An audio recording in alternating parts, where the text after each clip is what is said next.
Shalom, selamat pagi saudara. Salam jumpa di dalam Light of Revival, renungan firman Tuhan yang akan menuntun kita sepanjang hari ini. Saya ajak kita buka di dalam Kejadian pasal 3, Alkitab kita, Kejadian pasal 3 ayat 8. Ketika mereka mendengar bunyi langkah Tuhan Allah yang berjalan-jalan dalam taman itu pada waktu hari sejuk, bersembunyilah manusia itu dan istrinya itu terhadap Tuhan Allah di antara pohon-pohonan dalam taman. Siapakah saudara ketika tidak ada seorang pun melihat saudara?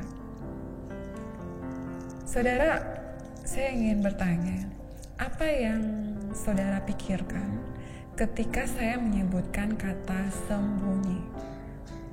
Apakah saudara mengingat suatu kisah lucu di masa lalu ketika saudara bermain petak umpet dengan teman-teman saudara? Atau apakah saudara mengingat suatu peristiwa di mana saudara harus bersembunyi dari seseorang yang saudara tidak sukai? Atau mungkin saudara harus bersembunyi dari atasan saudara, dari seseorang yang dimana saudara berhutang? Saudara, hari ini kita melihat respon sembunyi akibat dari dosa yang ada. Dalam struktur atau konteks bahasa Ibrani dalam kisah ini sebenarnya mengisyaratkan bahwa kisah yang dilakukan oleh Tuhan dan manusia pertama, yakni berjalan-jalan di taman, adalah sesuatu yang biasanya mereka lakukan bersama-sama. Namun akibat dosa atau pelanggaran yang dilakukan, akhirnya mereka bersembunyi. Saudara, mereka bersembunyi karena mereka merasa bahwa mereka telah melakukan sebuah kesalahan atau pelanggaran. Kalau kita kembali di dalam pasal 2 ayat 25, itu dikatakan mereka keduanya telanjang, manusia dan istrinya itu, tetapi mereka tidak merasa malu. Ini berbeda saudara dengan ayatnya yang ke-10 dalam pasalnya yang ketiga.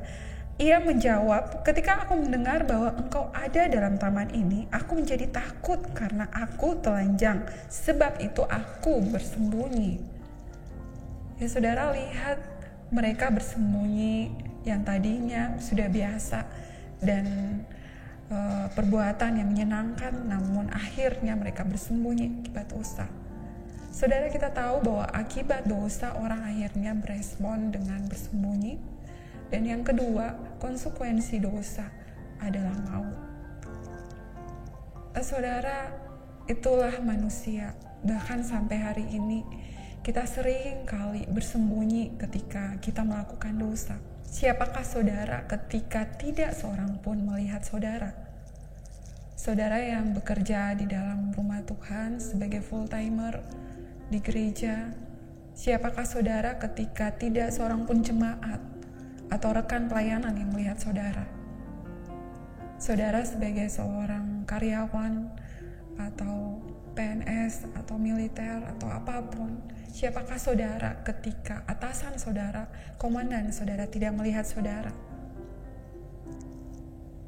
Saudara, ada sebuah pepatah yang mengatakan bahwa karakter seseorang diuji ketika dia berada sendirian, bukan di depan banyak orang.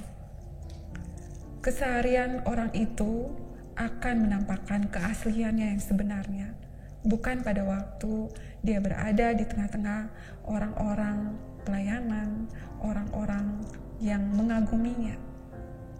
Yesus mengajarkan kita untuk memperlihatkan keotentikan kita dari relasi kita dengan Allah.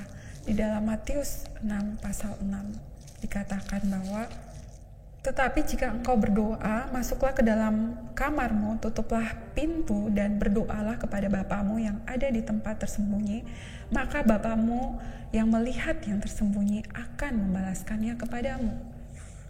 Tuhan mengajarkan kita untuk menampakkan diri kita yang sebenarnya di hadapan Tuhan sama dengan apa yang kita tampakkan pada orang lain. Nah, saudara, semua orang berproses dengan hal ini. Saudara tidak sendirian. Namun pertanyaannya, apakah saudara menyadari dan mau keluar dari kebiasaan itu? Apakah ada dosa-dosa tertentu yang saudara simpan sembunyi sehingga tidak ada seorang pun yang boleh mengetahuinya? Saudara, untuk bisa otentik dengan Tuhan, Alkitab mengajarkan kita disiplin rohani. Saudara bisa lihat bagaimana Yesus di dalam kesehariannya. Kita bisa lihat Markus 1 ayat 35, di situ dikatakan bahwa pagi-pagi benar waktu hari masih gelap, ia bangun dan pergi keluar. Ia pergi ke tempat yang sunyi dan berdoa di sana. Saudara, Tuhan Yesus memperlihatkan sebuah kebiasaan berdoa sebelum melakukan segala aktivitasnya. Bagaimana dengan disiplin saudara hari-hari ini? Apakah saudara masih memeliharanya? Sebuah pertumbuhan iman tidak terjadi tanpa disiplin rohani, saudara. Kunci yang kedua adalah, saudara, apakah saudara benar-benar mengenal siapa diri saudara? Saudara bisa jujur dengan diri saudara kalau saudara benar-benar mengenal siapa diri saudara. Sebuah diktum dari Agustinus mengatakan bahwa biarlah karuniamu Tuhan, berikanlah karuniamu Tuhan agar aku mengenal diriku sendiri dan agar aku mengenalmu. Kunci daripada keotentikan adalah mengenal diri. Ketika kita mengenal siapa diri kita, kita akan tahu bagaimana kita bergantung pada Tuhan. Dan kita akan terus mau bertumbuh di dalam hal itu. Nah, bagaimana saudara bisa mengenal sungguh-sungguh emosi saudara, apa yang saudara rasakan kalau saudara tidak punya waktu sendirian, termasuk di dalamnya disiplin rohani. Biarlah kedua hal ini menjadi pegangan kita untuk menolong kita menjadikan diri kita yang otentik.